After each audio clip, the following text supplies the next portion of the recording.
Várias espécies animais estão sendo extintas regularmente em nosso planeta. Para nós, a maior parte disso passa despercebida, até que um dia lemos uma breve notícia relatando a morte do último macho de uma espécie grande, como o rinoceronte branco do norte. Só então nos damos conta da dimensão da perda. Imagine por um momento acordar com a notícia de que os elefantes desapareceram completamente da face da Terra. No entanto, algo semelhante já aconteceu na história da humanidade. Você provavelmente já deve ter adivinhado que estamos falando de mamutes. De fato, porque eles foram extintos pouco antes da nossa era moderna? Como seria o mundo se eles sobrevivessem? Eles realmente tinham a aparência que são comumente retratados hoje em dia? Porque os últimos mamutes do planeta suportaram um sofrimento terrível. Mas o mais importante, poderíamos realmente reviver o mamute? Fique por aqui, vamos responder a todas essas perguntas hoje. Mamutes.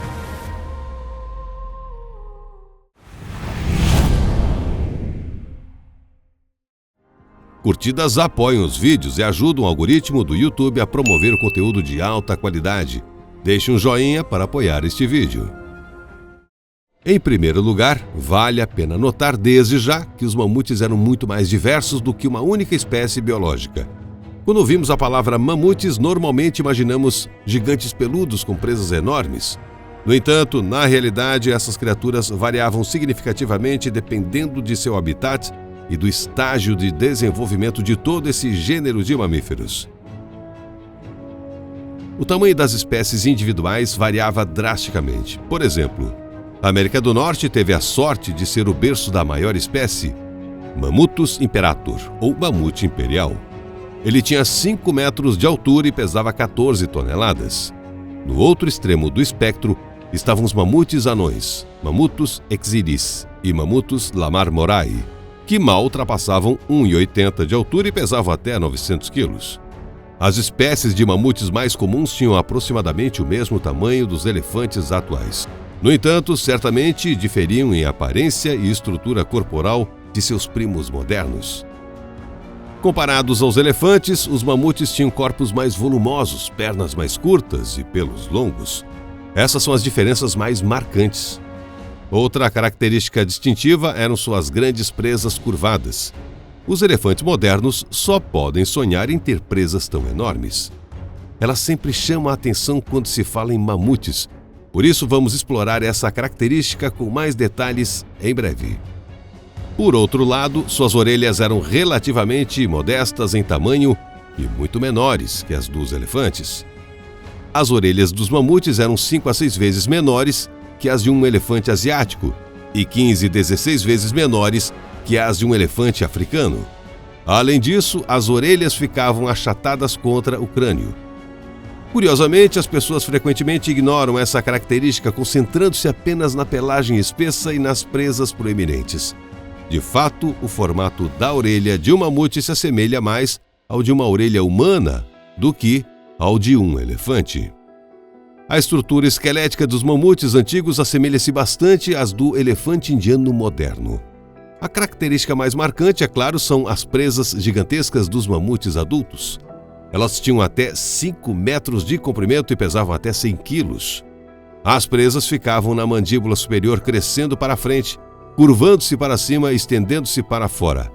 Falaremos mais sobre as presas em breve, pois são um dos temas de pesquisa mais fascinantes. As presas são essencialmente incisivos modificados, que crescem na parte frontal do crânio e apontam para cima. Mesmo ao nascer, os filhotes de mamute já possuíam presas em miniatura, atingindo alguns centímetros de comprimento. Estas começavam a emergir dos alvéolos ou gengivas por volta dos 6 meses de idade e eram quase invisíveis. As presas de filhotes seriam eventualmente substituídas pelas adultas quando os mamutes completassem cerca de 1 ano de idade. Nos primeiros 6 a 7 anos de vida de um mamute jovem, as presas cresciam a um ritmo acelerado, assim como o resto do corpo. Aos 10 anos, os machos podiam atingir de 90 a 120 centímetros de comprimento e um diâmetro de até 10 centímetros. Esse crescimento diminuiu gradualmente, mas dos 20 a 25 anos as presas podiam atingir de 1,80 a 2,1 metros de comprimento e de 13 centímetros de diâmetro na borda do alvéolo. Machos idosos, com idades entre 60 e 65 anos, tinham presas de até 3,3 a 4 metros de comprimento e um diâmetro de 15 a 18 centímetros no alvéolo. Nas fêmeas, o comprimento era de 1,8 a 2,1 metros e de 8 a 10 centímetros, respectivamente. Os cientistas podem deduzir alguns fatos sobre a vida de um indivíduo adulto pelo tamanho das presas e seus anéis anuais. O que? As presas dos mamutes tinham anéis anuais como as árvores? Surpreendentemente, a resposta é sim. E elas também podem revelar informações valiosas. No mínimo, os cientistas podem determinar com precisão a idade do animal no momento da morte contando os anéis em uma seção transversal. Com base no tamanho das presas, os cientistas podem até determinar quantos filhotes uma fêmea pode ter tido, embora isso exija equipamentos sofisticados. Curiosamente, as presas dos mamutes geralmente se curvavam para cima e para os lados, com a presa esquerda geralmente crescendo em direção à direita e a presa direita em direção à esquerda. Em outras palavras, em espécimes adultos, as presas pareciam voltadas uma para a outra. Esse posicionamento era geralmente encontrado em machos. Na base, a presa tinha cerca de 18 a 19 centímetros de diâmetro. Os mamutes frequentemente usavam suas presas para tarefas essenciais de sobrevivência, como autodefesa ou para cavar na neve em busca de alimento. Como resultado, exames de espécimes de presas revelaram rachaduras e lascas, bem como sinais de desgaste da borda externa. Considerando o tamanho das presas, pode-se questionar como elas se prendiam ao crânio e como sua base se encaixava nele. Nesse aspecto, elas têm muito em comum com os elefantes modernos. As narinas do mamute ficavam no alto da testa, aproximadamente na altura dos olhos, assemelhando-se à estrutura do crânio de uma baleia. O cérebro estava aninhado profundamente abaixo dos seios frontais, estendendo-se para dentro por até 30 a 33 centímetros. Esse formato proporcionava amplo espaço para ancorar as presas com segurança. Presas de mamute ainda são encontradas com frequência até hoje. Milênios passados no subsolo frequentemente levaram a processos fascinantes de mineralização, imbuindo as presas de vários tons, que vão do marrom claro ao esmeralda azul, roxo e até preto. Embora fósseis e ossos sejam realmente cativantes, o que ainda é mais intrigante é a aparência real dos mamutes. Desde a infância, vemos inúmeras imagens de humanos antigos caçando mamutes. Mas será que foi mesmo assim? Ou estamos caminhando para uma grande surpresa, assim como aconteceu com a nossa compreensão da aparência dos dinossauros? Quem imaginaria que a maioria dos dinossauros eram criaturas emplumadas e se pareciam mais com galinhas do que com répteis? De fato, reconstruir a aparência de animais extintos costuma ser bastante desafiador. Na maioria dos casos, apenas ossos são preservados em forma fossilizada. Eles nos permitem reconstruir o tamanho, as proporções e até mesmo o estilo de vida dos animais. Mas não oferecem pistas sobre a coloração, o comprimento do pelo, ou formato e a posição de órgãos externos mais macios, como orelhas, narizes ou, ainda mais, trombas.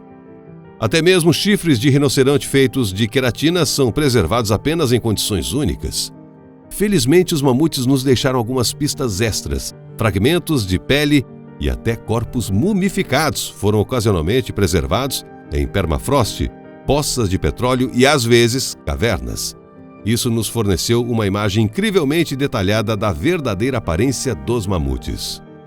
Portanto, agora sabemos com certeza que os mamutes tinham, sem surpresa, pernas enormes, em forma de coluna e pés redondos. O diâmetro dos pés variava, indo de 13 a 15 centímetros em bezerros de 1 ano, a 45 e 50 centímetros em machos mais velhos. Eles tinham 3, raramente 4 cascos em forma de unha nas patas dianteiras e traseiras. Os cascos tinham de 7,5 a 10 centímetros de comprimento e 3,4 a 4,9 centímetros de altura. As solas dos pés eram excepcionalmente resistentes, com mais de 5 centímetros de espessura. Assim como os elefantes modernos, os mamutes tinham pés equipados com almofadas elásticas de tecido conjuntivo que atuavam como amortecedores. Quando a carga aumentava, eles expandiam a área de suporte e, quando diminuía, as reduziam, ajudando assim a se mover em solos descongelados e superaquecidos. O próximo ponto é, claro, a pelagem. Aqui também os cientistas tiveram a sorte de encontrar algumas amostras bem preservadas. Há muitas descobertas que nos permitem restaurar as características da pelagem do mamute. Nas espécies mais comuns de mamute, a pelagem era marrom clara ou marrom amarelada. A pelagem dos flancos quase chegava ao chão, assemelhando-se a uma saia. A cabeça do animal apresentava uma franja de pelos rígidos e emaranhados, com 15 a 17 centímetros de comprimento. Ela cobria a coroa do animal, descendo até os olhos e a base do tronco. Mais importante ainda, a pelagem dos mamutes era espessa, densa e composta por 3 camadas. A camada de proteção ou sobrepelo mais rígida ficava na parte superior, seguida de pelos arrepiados e, por fim, o subpelo ou pelos felpudos. É bastante óbvio que esses habitantes pré-históricos do extremo norte tinham uma pelagem muito quente. Em geral, devemos admitir que todas essas inúmeras pinturas, ilustrações e reconstruções são visualmente precisas. Os mamutes eram exatamente assim. Finalmente, após inúmeras comparações entre mamutes e elefantes, é hora de responder às perguntas mais urgentes. Como nossos elefantes modernos se relacionam com os mamutes? Eles são descendentes desses gigantes peludos ou são apenas parentes? Elephas primogenius é o nome latino para uma das espécies de mamutes. Até mesmo o nome indica sua estreita relação com os elefantes, pois é traduzido literalmente como elefante primogênito. De fato, existem algumas hipóteses sugerindo que o mamute é o ancestral do elefante moderno, resultado da evolução e adaptação a um clima quente. Muitos leigos acreditam que os mamutes são os verdadeiros ancestrais dos elefantes modernos. No entanto, a verdade é muito mais complexa e cativante. O parente vivo mais próximo do mamute é o elefante indiano. Ambos compartilham um ancestral comum, cuja árvore genealógica remonta a pelo menos 5,5 milhões de anos atrás. Esta é a idade dos vestígios mais antigos de Premelephas gompoteroides, a espécie mais antiga e primitiva da família dos elefantes, com exemplares extremamente raros. Aproximadamente é chamado de primeiro elefante, e viveu na África. Então, se alguém insiste que os mamutes são os ancestrais dos elefantes africanos, você pode facilmente provar que, na verdade, é exatamente o oposto. Do ponto de vista evolutivo, o mamute lanoso foi uma das espécies animais mais bem-sucedidas do Pleistoceno, originário há cerca de 800 mil anos no leste da Ásia, onde viveu seu ancestral, o mamute das estepes. Essa espécie se espalhou por um vasto território, e seus restos mortais são encontrados da Espanha a Chukotka e do Alasca ao sul do Canadá. Graças ao fato de esses animais terem sido atraídos para os habitats do norte, muitas de suas carcaças foram preservadas em condições de permafrost. Isso permitiu que cientistas estudassem esses animais literalmente da ponta do tronco à ponta da cauda. Com restos abundantemente preservados, bem como pinturas murais antigas representando mamutes, os cientistas têm uma boa ideia não apenas da aparência desses gigantes pré-históricos, mas também de seu modo de vida. E há muito o que falar, porque os mamutes viviam relativamente longevos. Em média, viviam 60 anos, uma expectativa de vida impressionante para os padrões animais. Então, o que esses gigantes faziam durante a vida? Quanto tempo levavam para crescer? Como se reproduziam? Que dificuldades enfrentavam? Fique por aqui, pois agora você aprenderá os fatos mais fascinantes sobre essas criaturas. Primeiro, vamos falar sobre a dieta. O mamute era um vegetariano dedicado. Sua dieta principal consistia em plantas herbáceas, brotos de árvores, pequenos arbustos e musgo. Mas quando se trata de uma taxa de consumo diário, a palavra impressionante mal arranha a superfície. Bastavam 250 quilos de matéria vegetal para sustentar um mamute. Isso exigia que os animais passassem cerca de 18 horas por dia forrageando, mudando constantemente de local em busca de pastagens frescas.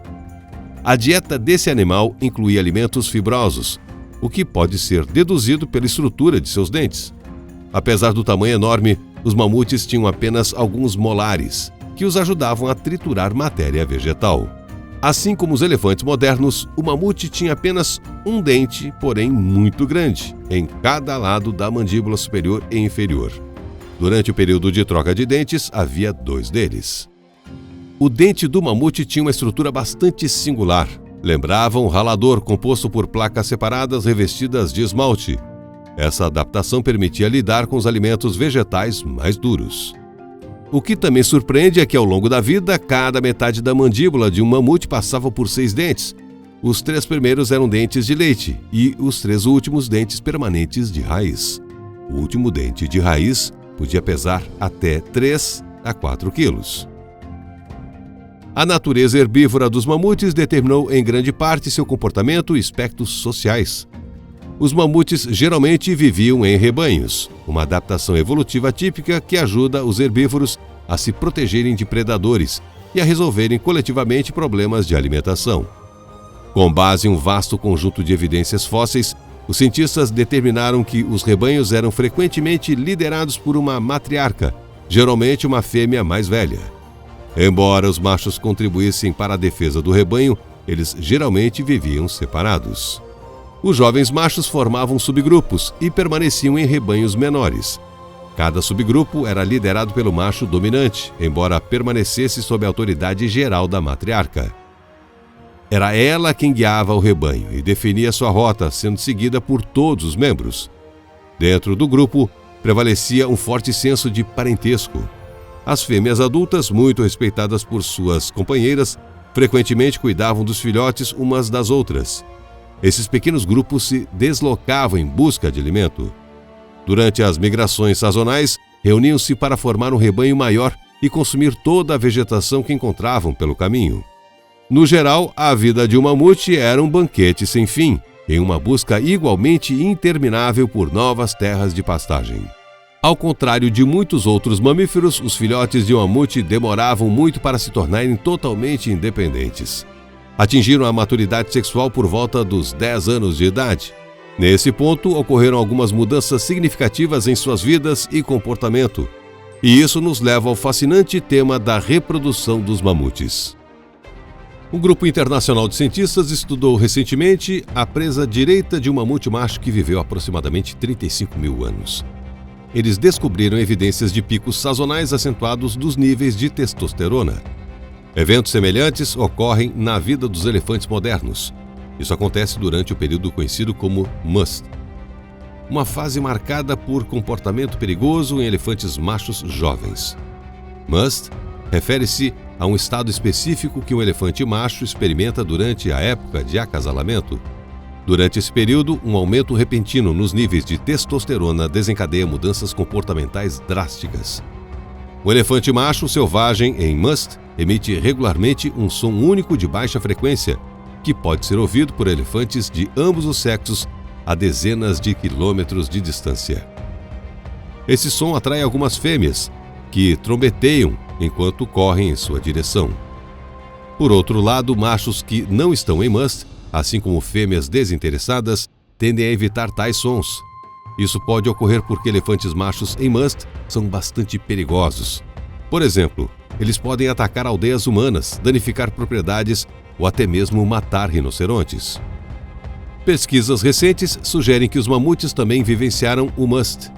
Isso teve implicações significativas em suas interações com outras espécies que viveram na época, incluindo até mesmo humanos, que muito provavelmente não gostavam de seus vizinhos gigantes.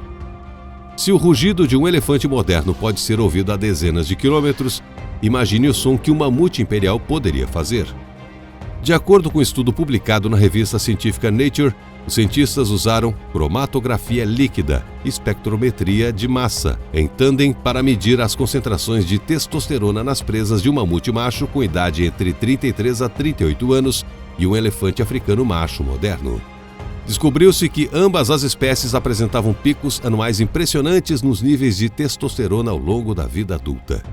No entanto, a intensidade foi diferente. Durante os picos, os níveis de testosterona dos elefantes aumentaram 20 vezes, em comparação com o aumento de 10 vezes nos mamutes. Os pesquisadores atribuem essa variação à degradação da testosterona na presa preservada ao longo de dezenas de milhares de anos desde a morte do mamute macho. No entanto, picos de 10 vezes nos níveis de testosterona são suficientes. Eles sugerem diretamente que os mamutes machos passaram por must. Ao mesmo tempo, um teste realizado em uma presa de uma mamute fêmea que viveu na ilha Wrangel entre 5.500 a 6.000 anos não mostrou tais picos de testosterona. Em outras palavras, as mamutes fêmeas não passaram por must, assim como as elefantas modernas. Hoje em dia, elefantes machos domésticos em must são tipicamente contidos com estacas de metal profundamente cravadas para evitar a destruição. No caso de elefantes africanos machos selvagens, é necessário garantir que haja machos mais velhos na manada perto dos mais jovens. Esses machos mais velhos tendem a atenuar as tendências violentas dos mais jovens em must, o que os impede de matar rinocerontes e outros comportamentos destrutivos. É bem possível que indivíduos mais velhos também tenham exercido tal influência sobre os mamutes jovens. No geral, os mamutes viviam em um nicho ecológico bastante favorável. Isso é evidenciado pelo fato de terem conseguido povoar a maior parte do norte do nosso planeta. Os mamutes prosperaram por centenas de milhares e até milhões de anos. Mas por que não estamos agora fazendo documentários interessantes sobre essas criaturas incríveis em vez de estudar seus restos fossilizados? O que realmente aconteceu? Como e por que os mamutes foram extintos? Mesmo quando se trata de teorias de extinção dos dinossauros, onde seria mais fácil atribuir tudo ao asteroide, não há consenso entre os cientistas quanto ao fator mais determinante. Da mesma forma, não conseguimos identificar uma causa única para a extinção dos mamutes, especialmente considerando que as últimas populações só se extinguiram há cerca de 4.000 anos. Isso é apenas um piscar de olhos para os padrões evolutivos. As pirâmides egípcias já estavam de pé há 500 anos. Então, o que impediu os mamutes de sobreviverem até os dias atuais? Afinal, não houve eras glaciais ou qualquer tipo de desastre global que pudesse ter exterminado uma espécie inteira. Na realidade, a extinção dos mamutes se deveu a múltiplos fatores e ocorreu em várias etapas. Naturalmente, a última etapa foi a mais trágica. Fique por aqui para descobrir o terrível sofrimento que esses animais tiveram que suportar antes de finalmente desaparecerem da Terra. Considere a seguinte imagem: um grupo de mamutes tenta se defender de um urso polar. No entanto, há algo desproporcional nessa cena, não é mesmo? Observe o tamanho dos mamutes e do urso. Parece que a família dos mamutes se deparou com um predador gigantesco, um urso polar do tamanho de um mamute. Na verdade, o que aconteceu aqui foi exatamente o oposto. O urso na foto tem tamanho moderno, enquanto os mamutes são meros anões. Eles eram apenas 2 cabeças mais altos que um humano moderno e pesavam não mais que 3 toneladas, contrastando fortemente com o peso padrão de 6 a 8 toneladas de um mamute macho. Tal cena poderia ter ocorrido há cerca de 4.000 anos na ilha Wrangel, o último refúgio de mamutes no planeta. Logo após esses encontros hipotéticos, os mamutes desapareceram completamente. Mas o que levou à sua extinção definitiva? O pico de extinção dos mamutes foi apenas uma pequena parte da extinção em massa de grandes mamíferos durante o período quaternário. Esse período coincidiu com o fim da última era glacial, há aproximadamente 15.000 anos. Cerca de 5.000 anos depois, os mamutes haviam desaparecido quase completamente. Havia algumas populações extremamente pequenas, mas elas também não tinham chance de sobreviver devido a razões muito infelizes e imprevisíveis que exploraremos em breve. A principal razão citada para a queda desses gigantes lanosos é a mudança climática, que reduziu drasticamente os habitats favoráveis aos mamutes. A extinção dos mamutes não foi repentina, levou milhares de anos e ocorreu de forma desigual em sua vasta área geográfica. Por exemplo, o último mamute espanhol viveu há quase 19.000 anos. Os mamutes desapareceram na Grã-Bretanha há cerca de 12.000 anos. E a última população continental de mamutes na Terra, que vivia no norte de Chukotka, deixou de existir há cerca de 9.000 anos. Pequenas populações de mamutes permaneceram em ilhas isoladas. Por exemplo, a ilha de St. Paul, na costa do Alasca, os mamutes viveram até 5.600 anos atrás. Os últimos mamutes na Terra vagavam pelas costas da ilha Wrangel há cerca de 4.000 anos. Eles viveram até o surgimento das primeiras civilizações humanas e a construção da Grande Pirâmide de Gizé, no Egito Antigo. Após o fim da Era Glacial, a elevação do nível do mar rompeu a conexão dos mamutes com o continente. Esse isolamento levou à redução do tamanho dos mamutes. O fenômeno do nanismo insular é bem documentado tanto em animais modernos quanto em registros paleontológicos. Serve como um exemplo clássico de como as populações se adaptam a recursos limitados. A longo prazo, é mais fácil para a evolução reduzir o tamanho corporal de um indivíduo do que encontrar novas fontes de alimento para ele. Assim, o mamute ficou menor. No entanto, o nanismo não foi a consequência mais grave do isolamento. Tampouco os ventos fortes, que impediram a transição da tundra aberta para paisagens florestadas. Nem mesmo os humanos tiveram culpa, já que chegaram à ilha apenas cerca de 3.000 anos atrás. A causa real foi diferente. A pequena área da ilha, com quase 7,6 km², não comportava uma grande população de animais de grande porte. Simplesmente não havia muitos deles. O espaço limitado levou a uma grave endogamia dentro dessa comunidade isolada. Como resultado da endogamia prolongada, a já pequena população de cerca de 300 mamutes na ilha Wrangel sofreu perdas significativas na diversidade genética. Mutações nocivas começaram a se acumular. De acordo com os resultados do sequenciamento genético, os mamutes locais apresentavam muito mais deleções ou casos de danos no DNA em comparação com seus primos do continente. Todo um conjunto de genes, incluindo aqueles relacionados a receptores olfativos e proteínas urinárias, tornou-se essencialmente disfuncional. Por exemplo, algumas mutações típicas foram observadas no gene FOXQ1 de mamutes das ilhas. Em camundongos de laboratório, elas levaram à formação de pelos finos e translúcidos e à interrupção da secreção de algumas substâncias do trato gastrointestinal. Se a mutação do gene FOXQ1 tivesse efeitos semelhantes em mamutes, isso significaria que os animais não só sofriam de problemas digestivos, mas também tinham pelos menos densos e ásperos. Isso teria proporcionado menos isolamento contra os fortes ventos do Ártico. Os pelos poderiam ficar molhados rapidamente sob a neve, potencialmente levando à morte por hipotermia. Mas tudo isso é apenas uma fração das terríveis consequências que se acumularam e se manifestaram a cada geração sucessiva. Pesquisas adicionais sobre os genes mutados dos mamutes da ilha Wrangel revelaram efeitos ainda mais destrutivos do isolamento prolongado. Ao restaurar fragmentos de DNA de mamute nos genomas de animais de laboratório, os cientistas descobriram anormalidades graves em genes associados a defeitos de desenvolvimento, baixa contagem de espermatozoides no fluido seminal, redução da fertilidade masculina e até diabetes. É bem provável que os mamutes da ilha Wrangel estivessem condenados à extinção a partir do momento em que foram isolados. A razão é que o tamanho populacional mínimo necessário para manter a diversidade genética é geralmente considerado como sendo de 500 indivíduos. Para os elefantes asiáticos, os parentes modernos mais próximos dos mamutes lanosos, uma população viável é considerada entre 216 a 4.700 indivíduos. Isso significa que a população de mamutes da ilha de Wrangel estava perigosamente próxima do limiar da extinção. Devido à baixa diversidade genética, mutações nocivas ficaram fixadas no genoma, e mais cedo ou mais tarde isso levou à degeneração mutacional completa. Infelizmente, é impossível afirmar com certeza hoje se a crise mutacional foi o principal fator na eventual extinção dos mamutes. Alguns pesquisadores acreditam que o colapso da população da ilha Wrangel pode ter sido causado por eventos catastróficos ou pela caça de humanos antigos, cuja chegada à ilha coincide aproximadamente com a extinção dos mamutes. Esta última possibilidade traz à mente a imagem icônica dos neandertais lançando mamutes em armadilhas. Isso se tornou um estereótipo tão arranjado que muitas pessoas estão convencidas de que os humanos foram a principal causa da extinção dos mamutes. No entanto, a realidade é muito mais complexa.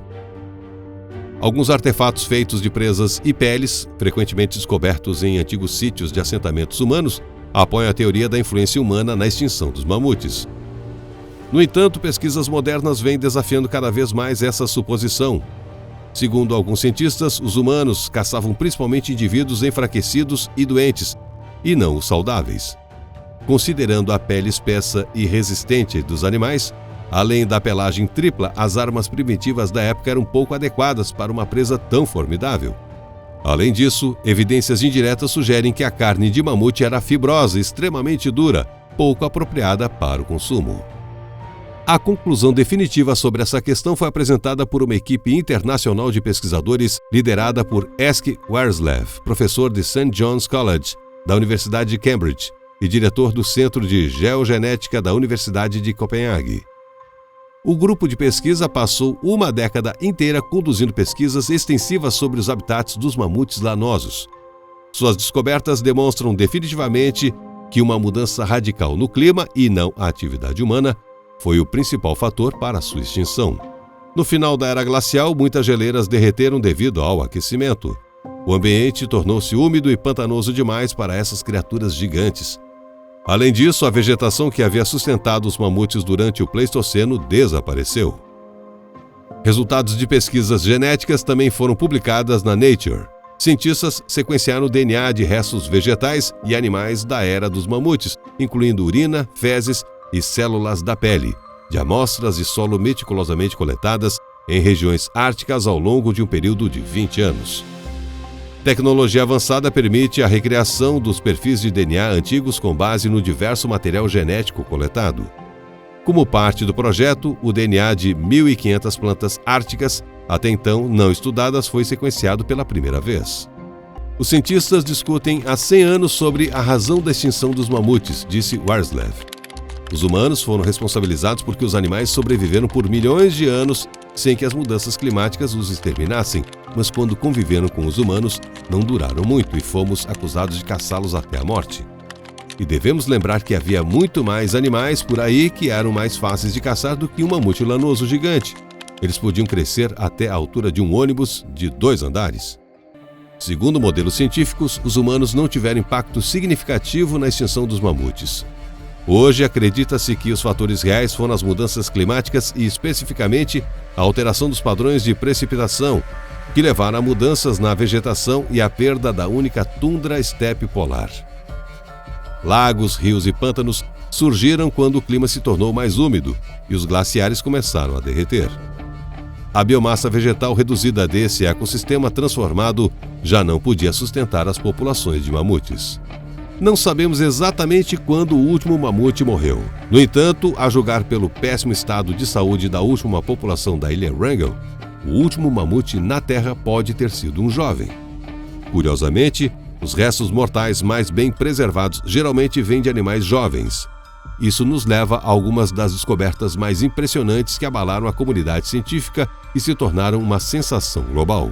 A maioria dos restos mortais de mamutes foi descoberta na Sibéria russa, simplesmente por ser seu maior habitat. O permafrost da Sibéria, bem como zonas climáticas semelhantes no Canadá, revelou mais do que apenas restos esqueletos, mas também diversas carcaças mumificadas de mamutes jovens. Recentemente, em 2022, uma múmia de um filhote de mamute surpreendentemente bem preservada foi descoberta no norte do Canadá. Ela foi chamada de Nunchoga, que significa bebê animal grande, na língua Han, falada pelos povos indígenas da região. Esta é agora a múmia de mamute mais completa já descoberta na América do Norte. Nunchoga morreu e foi preservada no permafrost durante a era glacial, há mais de 30 mil anos. A descoberta foi feita por geólogos graças a um jovem mineiro das minas de ouro de Klondike, que tropeçou nos restos mortais enquanto escavava esterco. Os paleontólogos agora brincam que a descoberta mais significativa da paleontologia norte-americana foi feita por um mineiro que escavava esterco. De acordo com o site oficial do governo de Yukon, é provável que o jovem mamute tenha se separado da mãe e ficado preso na lama, da qual não conseguiu escapar, perecendo. Apesar dessas circunstâncias trágicas, a morte de Nunchoga foi um verdadeiro presente para os cientistas. O estado de preservação é excepcional, incluindo os cascos dos dedos e o conteúdo intestinal. Pelo tamanho do filhote, parece que ele morreu muito jovem, com apenas 1 mês de idade. Anteriormente, outro filhote de mamute chamado Lyuba foi descoberto na Rússia em 2007. Vamos agora explorar os detalhes da descoberta de Lyuba e como foi. Em maio de 2007, um pastor de renas descobriu um filhote de mamute congelado surpreendentemente bem preservado na península de Yamal, perto do curso superior do rio Yuribei. A pele, o tronco e todas as outras partes do corpo estavam absolutamente intactos. O filhote, chamado Liuba, em homenagem à esposa do pastor, tornou-se um verdadeiro presente para especialistas em mamutes do mundo todo. Segundo especialistas, o filhote de mamute era fêmea e morreu com cerca de 1 mês de idade, há aproximadamente 42 mil anos. Seu tronco media 90 centímetros por 1,27 e pesava 30 quilos. Vários estudos realizados por especialistas da Rússia, Japão, Estados Unidos, França e Holanda confirmam que o filhote de mamute não sofreu de nenhuma doença ou desnutrição durante sua vida. Pelo contrário, apresentava uma pronunciada reserva de gordura e ossos esqueléticos intactos. No entanto, sua cavidade oral e trato respiratório estavam cheios de lodo e lama, sugerindo que ela morreu após cair em um corpo d'água e inalar sedimentos. Embora tivesse apenas 1 mês de idade e ainda estivesse sendo amamentada pela mãe, os intestinos de Liuba também continham sementes, pólen, esporos e restos de plantas, o que ajudou a identificar a natureza do corpo d'água como levemente pantanoso, bem como o terreno como uma paisagem semelhante à tundra. Pela primeira vez, uma descoberta um tanto inquietante foi feita graças ao estudo do estômago e do conteúdo intestinal de Liuba. Assim como os elefantes modernos, os mamutes jovens consumiam as fezes de suas mães para criar um ambiente bacteriano ideal em seus sistemas digestivos. Além disso, pela primeira vez, cientistas confirmaram que logo após o nascimento e possivelmente até mesmo no útero, os mamutes desenvolveram uma protuberância pronunciada no pescoço com reservas de gordura marrom, que servia como termorregulador. Segundo os cientistas, Liuba, o bebê mamute, pertencia ao ramo de mamutes que migrou para a América do Norte pela ponte de terra existente antes de finalmente retornar. Curiosamente, Liuba foi o segundo mamute completamente preservado já descoberto. Então, quem foi o primeiro? Vamos descobrir. No longínquo ano de 1977, o mundo da arqueologia foi abalado por uma descoberta sem precedentes.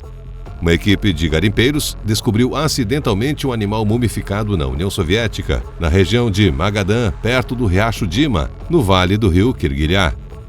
Enquanto escavava uma possível jazida de ouro, um operador de escavadeira desenterrou um objeto incomum de cor marrom avermelhada.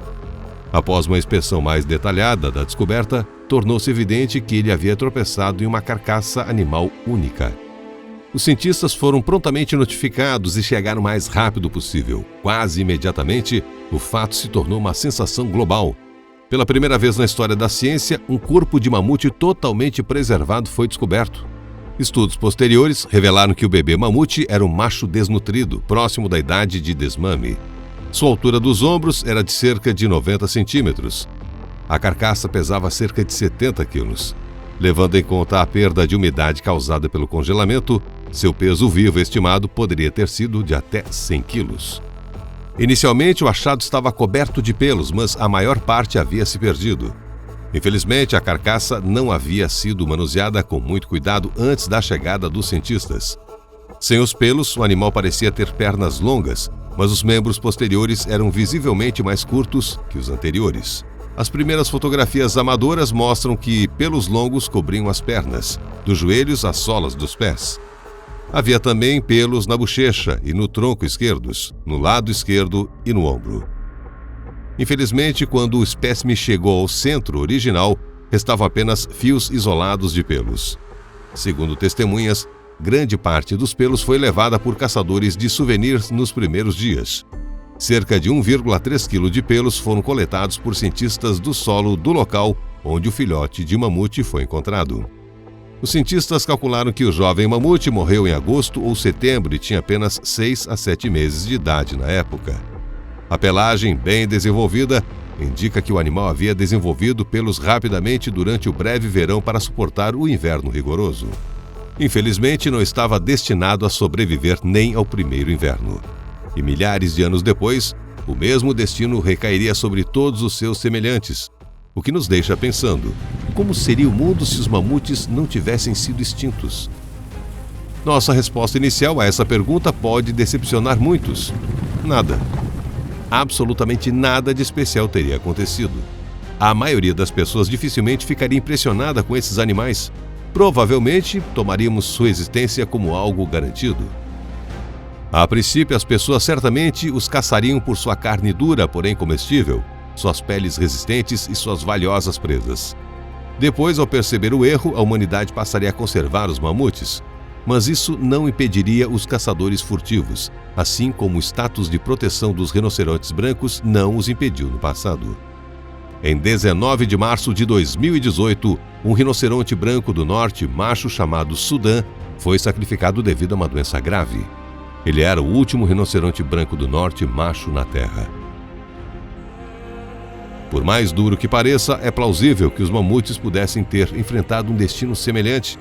Diante da tendência deprimente da extinção de espécies e dos avanços concomitantes na engenharia genética, muitas pessoas se perguntam: será que os mamutes poderiam ser ressuscitados? Por exemplo, por meio da clonagem? Afinal, temos alguns corpos preservados. Bem, essa é uma pergunta intrigante e já temos a resposta para você. De fato, esse pensamento já passou pela cabeça de entusiastas de ficção científica e cientistas famosos. No entanto, o processo não é tão simples quanto parece para o leigo. O fato é que extrair informações genéticas viáveis de um corpo que permaneceu no permafrost por dezenas de milhares de anos é praticamente impossível, ao menos com o nível atual de conhecimento e as limitações tecnológicas existentes. Dito isso, não significa que não devemos tentar.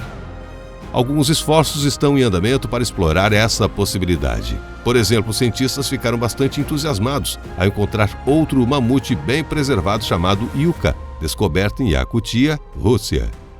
No decorrer de suas pesquisas, biólogos moleculares russos e japoneses conseguiram extrair núcleos das células de Yucca e implantá-los em óvulos de camundongos. Infelizmente, não conseguiram revivê-los completamente. Os resultados dos experimentos que buscavam ressuscitar o legado genético do mamute foram publicados na revista científica Nature. 5 das células que obtivemos apresentaram sinais de atividade típicos de pouco antes da divisão celular. Por outro lado, nenhuma delas foi capaz de iniciar a divisão, o que é essencial para a ressuscitação dos mamutes. Na minha opinião, ainda estamos longe de resolver esse problema, declarou Kei Miyamoto, da Universidade Kindai, em Okayama, Japão. Até agora, houve várias tentativas mal-sucedidas de recuperar o código genético do mamute. Por enquanto, não podemos clonar, nem de outra forma trazer os mamutes de volta à vida, mas nossas chances podem ser muito maiores no futuro próximo.